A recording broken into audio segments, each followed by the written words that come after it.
Meskipun pemerintah telah mengklaim terjadi penurunan angka kemiskinan yang cukup drastis pada Maret 2018, yaitu 9,82%, turun menjadi 8,5 hingga 9,5% pada 2019. Atau jika disetarakan, masih terdapat 9,4 juta penduduk Indonesia masih miskin kronis.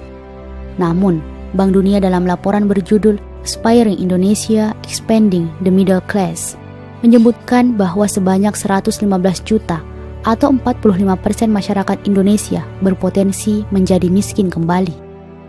Mereka ini adalah orang yang telah keluar dari kemiskinan, tetapi belum mencapai tingkat ekonomi yang aman. Artinya, kemiskinan masih menjadi problem besar yang belum terselesaikan tuntas. Fakta ini semakin jelas dengan adanya 350 anak di desa Lombok Timur ditinggalkan oleh orang tua mereka menjadi TKI karena alasan faktor ekonomi, sebab sulit mendapat lapangan pekerjaan. Memang, problem kemiskinan merupakan pangkal sekaligus ujung bagi munculnya berbagai problem, baik politik, ekonomi, sosial, hukum, dan lain-lain, hingga membentuk apa yang disebut sebagai satanic circle. Namun anehnya, isu kemiskinan sering dikaitkan dengan perempuan, yaitu akibat ketidaksetaraan gender sebagaimana yang diungkapkan oleh Sri Mulyani. Bahkan, isu perempuan dan kemiskinan sampai dijadikan sebagai ajang kampanye global. Sejatinya, narasi kemiskinan akibat ketidaksetaraan gender yang menimpa perempuan adalah bentuk kelatahan pemerintah terhadap kebijakan yang dikeluarkan oleh PBB. Mereka berdalih bahwa kaum perempuan dipandang sebagai entitas paling rentan terhadap kemiskinan. Sementara kemiskinan perempuan diyakini akan berpengaruh terhadap kualitas hidup dan partisipasi mereka dalam kegiatan ekonomi dan pembangunan. Maka jika kita cermati berbagai program yang telah dicanangkan PBB, mulai dari Beijing Platform for Action atau BPFA, Millennium Development Goals atau MDGs, sampai Sustainable Development Goals atau SDGs, posisi perempuan nampak selalu mendapat sorotan khusus. Bahkan dalam proyek-proyek tersebut, kaum perempuan menjadi objek yang terus dievaluasi kondisi dan positioningnya dalam potret besar problem kemiskinan dunia. Inilah alasan mengapa propaganda program-program pemberdayaan ekonomi perempuan semakin masif. Karena dengan PEP ini diharapkan akan ada separuh masyarakat yang terangkat dari kemiskinan. Bahkan keterlibatan perempuan diharapkan mampu mendongkrak pertumbuhan ekonomi negara dan menghapus problem kemiskinan dunia secara perlahan. Nyatanya, berbagai program yang ditawarkan PBB untuk mengentaskan kemiskinan tidak memberi dampak yang signifikan. Bahkan ketika kemiskinan sistemis pada jutaan perempuan yang diatasi dengan pengarus utamaan gender dan pemberdayaan ekonomi perempuan, tak ubahnya hanyalah bentuk eksploitasi perempuan yang akan menimbulkan masalah baru berupa tidak berfungsinya peran keibuan, anak terlantar, gugat cerai, atau terjerumus masalah lainnya. Jadi solusi yang mereka tawarkan hanyalah ilusi belaka. Padahal akar dari permasalahan kemiskinan sistemis terletak pada salah tata kelola sumber daya alam yang seharusnya dapat dimanfaatkan oleh rakyat, namun justru hanya dinikmati oleh segelintir orang. Sistem kapitalis yang saat ini menjerat negeri-negeri berkembang dengan berbagai undang-undangnya serta debt trap-nya membuat para kapital leluasa memprivatisasi sumber daya alam yang seharusnya dikelola negara untuk rakyat. Kondisi ini tidak akan terjadi dalam sistem Islam, yaitu khilafah. Dalam Islam, sumber daya alam termasuk ke dalam milkiyah am atau kepemilikan umum. Maka negara wajib mengelolanya dan hasilnya dikembalikan kepada rakyat dan haram memberikan kepada swasta untuk diprivatisasi. Hasil pengelolaan dapat diwujudkan secara langsung berupa subsidi pendidikan, kesehatan, keamanan, fasilitas umum, dan yang lainnya. Adapun secara tidak langsung, pengelolaan sumber daya alam yang mandiri ini akan membuka lapangan pekerjaan yang sangat banyak, serta memudahkan para laki-laki dalam mencari nafkah untuk keluarga mereka. Maka sejatinya, akar kemiskinan tidak ada sangkut pautnya terhadap perempuan.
Penempatan disabilitas sebagai isu multisektor ternyata masih sebatas dalam tataran formal dan belum masuk pada hal substantif, sehingga masih terkendala dalam hal implementasi. Mayoritas peraturan perundang-undangan tersebut masih menggunakan cara pandang charity-based dibandingkan human right-based. Contoh ketentuan yang dapat dikemukakan adalah seperti Pasal 69 Undang-Undang Nomor 24 Tahun 2007 yang mengatur bahwa pemerintah dan pemerintah daerah menyediakan bantuan santunan duka cita dan kecacatan bagi korban bencana.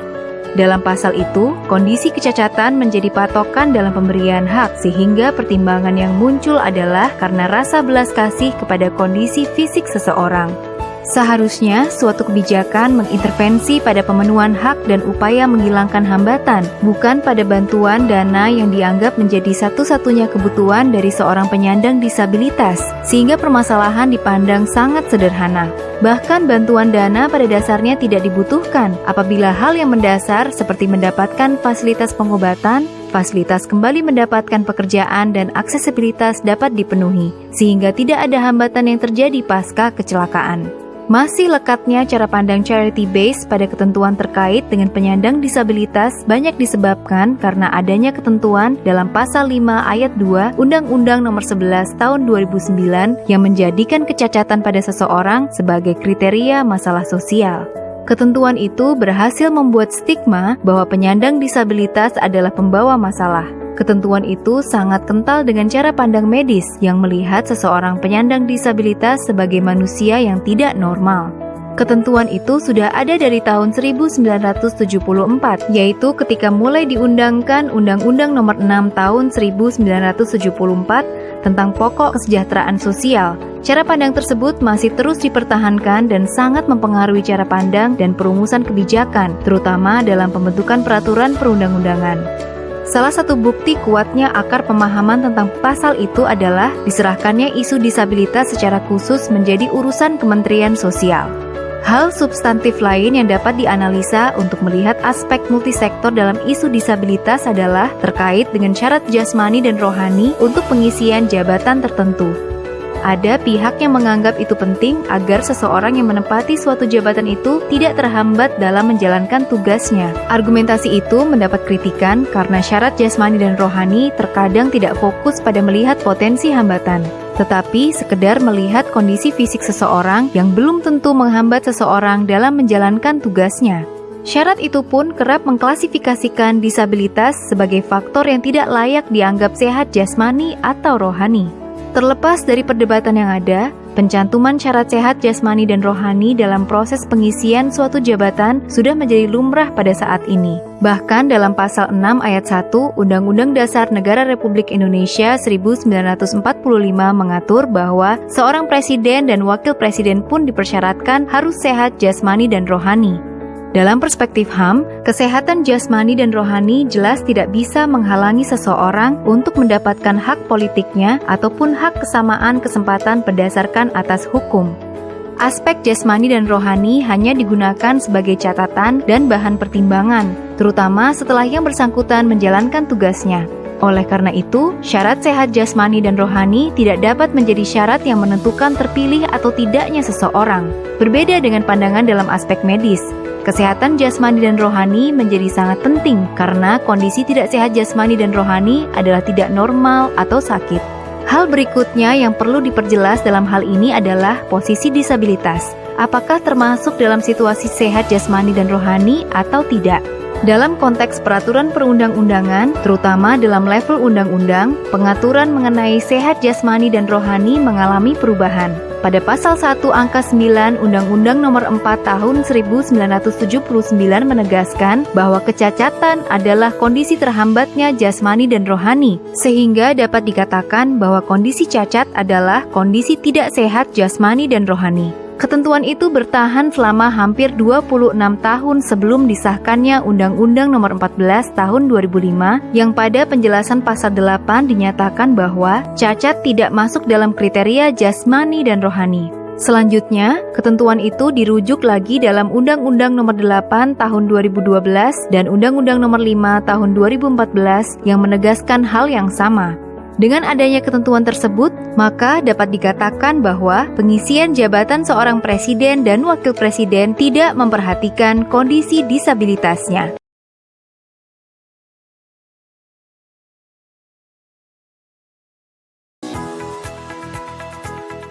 Dengan buku Aku Bebas, sebaik kata bijak Bung Hatta, sekilas jika mengingat sosok Bapak Proklamator ini, sejumlah pemikiran hebatnya membuat kita kagum. Bung Hatta merupakan salah satu putra bangsa yang dikenal dengan kesukaannya terhadap menulis buku. Bahkan, ia sudah mulai menulis sejak usia 16 tahun hingga usianya mencapai 77 tahun. Dalam kurun waktu 61 tahun itu, Bung Hatta menghasilkan lebih 800 karya tulis dalam berbagai bahasa, di antaranya bahasa Indonesia, bahasa Belanda, dan bahasa Inggris. Menuju peringatan hari kelahiran Bung Hatta, Wakil Presiden Republik Indonesia, tanggal 12 Agustus nanti, UPT Perpustakaan Proklamator Bung Hatta menggelar sejumlah kegiatan, salah satu diantaranya workshop karya tulis tentang Bung Hatta. Workshop karya tulis ini menyasar masyarakat umum dari berbagai profesi. Dari 53 peserta yang mendaftar, 30 peserta berhasil tersaring dan mengikuti pelatihan karya tulis dari tanggal 14 hingga 16 Juni 2021. Peserta merupakan perwakilan dari seluruh daerah di wilayah Sumatera. Peserta terjauh datang dari Aceh. Para peserta juga diberikan materi oleh pakar di bidang penulisan. Nantinya sebuah karya tulis 30 peserta tentang sosok Bung Hatta akan dimuat ke dalam buku antologi. Buku yang diterbitkan nanti bisa dijual dan bisa dibaca negara lain. Dalam workshop ini, peserta juga diarahkan menulis tentang Bung Hatta dalam bentuk cerpen, roman, novel, atau cerita bersambung. Target untuk kegiatan ini tentunya adalah masyarakat, ya. Nah, untuk workshop karya tulis tentang Bung Hatta ini adalah kita sasarannya adalah pertama adalah masyarakat secara umum, kemudian pendidik, kemudian juga semua. Kebetulan kita mendaftar membuka seluruh untuk masyarakat Indonesia. Nah, kebetulan ada perwakilan yang paling jauh itu adalah Aceh. Profesi ada mahasiswa, ada juga guru, pendidik, bahkan bidan pun ikut serta ibu rumah tangga juga. Nah, kita mensasar semua masyarakat. Sementara itu, Arita Hairunisa yang merupakan CEO Bitrate Digital Publishing sekaligus pemateri tentang mengeksplorasi gaya menulis pada kesempatan itu menambahkan, semua peserta yang mengikuti workshop sangat memiliki potensi menjadi penulis. Rata-rata mereka sudah memiliki modal tulisan yang bisa dikembangkan sesuai kebutuhan. Kegiatan ini juga menjadi ajang untuk memicu lahirnya penulis hebat. Selama ini yang menjadi kendala mereka karena keterbatasan ruang untuk menulis. Para penulis butuh ruang untuk memfasilitasi karya tulis mereka. Kolaborasi literasi perlu dioptimalkan lagi. Saya memberikan pelatihan tentang mengeksplorasi gaya menulis. Nah, karena ini kan workshop ini ya ujungnya adalah dilombakan. Nah, teman-teman diharapkan untuk menghasilkan cerpen tentang Bung Hatta. Nah, kita berharap juga nanti buku kan diterbitkan. Nah, jangan sampai nanti bukunya juga akan seragam tuh tulisannya. Nah, penting banget sebenarnya seorang penulis itu untuk apa dari awal sedini mungkin gitu, kalau bisa dia melakukan eksplorasi, menemukan gaya penulisannya dia sendiri seperti apa. Jadi ada karakternya dia mempunyai unik dari tulisannya apa gitu. Nah, ini yang kita berikan di sini. Setiap penulis di sini kita harapkan dengan bersinergi dengan ilmu-ilmu yang sudah disampaikan pemateri lain, nah mereka akan lebih punya kekuatan juga dalam menulisnya. Perpustakaan berbasis inklusi nasional ini merupakan program prioritas nasional. Masyarakat berliterasi akan diberdayakan untuk kesejahteraan mereka. UPT Perpustakaan Proklamator Bung Hatta ingin mencoba mengangkat karya tulis tentang sosok kenegarawan orang Sumatera Barat, khususnya Bung Hatta. Hal ini bisa dibuat dalam bentuk novel sejarah. Bagaimana menulis tentang Bung Hatta yang dituangkan dalam narasi epik? Ada memori tentang Bung Hatta yang dinarasikan ulang dalam bentuk novel. Salah satu peserta workshop yang juga merupakan seorang guru, Sri Eka Handayani, menilai kegiatan workshop karya tulis Bung Hatta sangat bagus untuk menggali potensi penulis. Jika sebelumnya dirinya merasa malu untuk menuangkan hasil pemikiran dan karya dalam bentuk buku, setelah mengikuti workshop, Sri menjadi terpacu dan percaya diri untuk berkarya lewat menulis yang dijadikan buku. Sri menambahkan, bakatnya menulis bisa dilakukan karena panggilan dari hati dan juga bisa digunakan untuk berdakwah. Pada kali ini adalah penulisan karya tulis tentang Bung Hatta perdana yang saya ikuti di Kota Bukit Tinggi. Banyak di sini saya mendapatkan ilmu. Selain itu, sebagaimana sekarang perpustakaan ini adalah berbasis inklusi sosial bagi masyarakat dengan diadakannya menulis. Semoga menulis ini dapat menghasilkan bagi kita. Selain itu, dengan berlatih menulis, ilmu bisa tergali. Perpustakaan adalah selain tempatnya buku, juga pusat pendidikan. Kita harus mengubah paradigma di mana yang biasanya pustaka tempat kita membaca dan membaca, sekarang perpustakaan ini sudah inklusi sosial seperti yang dilakukan pada saat sekarang ini. Kita lihat apa yang dilakukan perpustakaan Proklamator Bung Hatta ini sangat luar biasa. Kegiatan yang digelar selama 3 hari ini bisa menjadi motivasi bagi para peserta workshop menjadi penulis yang andal. Menulis tidak hanya sekedar sampingan, namun harus mempunyai niat yang kuat dan sungguh-sungguh. Tanpa itu semua, penulis yang benar tidak akan terwujud. Modalnya adalah niat yang kuat. Untuk itu, menulislah dari hati, maka akan sampai ke hati pula. Delima Febria, Juni Bakri, TVRI Sumatera Barat.